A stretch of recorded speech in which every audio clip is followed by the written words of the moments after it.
128 বছর পর আবার অলিম্পিকে ফিরছে ক্রিকেট। 2028 সালে লস এঞ্জেলেস গেমসে অন্তর্ভুক্ত হচ্ছে টি-20 ফরম্যাট, যেখানে অংশ নেবে মাত্র 6টি দল। ওয়ালটন এখন দেশের সীমানা পেরিয়ে পৌঁছে গিয়েছে 50টিরও বেশি দেশে।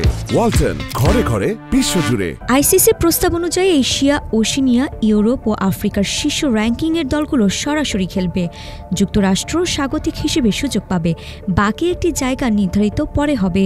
এই নিয়মে ভারতের অস্ট্রেলিয়া, ইংল্যান্ড ও দক্ষিণ আফ্রিকার খেলা নিশ্চিত হলেও বাদ পড়তে পারে বাংলাদেশ, পাকিস্তান, নিউজিল্যান্ড, শ্রীলঙ্কার মতো দেশগুলো। এমন প্রস্তাবে অসন্তুষ্টি জানিয়েছে পাকিস্তান ও নিউজিল্যান্ড। ক্রিকেট ইভেন্ট অনুষ্ঠিত হবে লস এঞ্জেলেস থেকে 50 কিলোমিটার দূরের পোমোনা ফায়ার গ্রাউন্ডে। পুরুষদের পদক নির্ধারণী ম্যাচ 29 জুলাই। প্রতিটি দলে থাকবে 15 জন করে খেলোয়াড়। অলিম্পিকে ক্রিকেট শুরু হবে 12 জুলাই।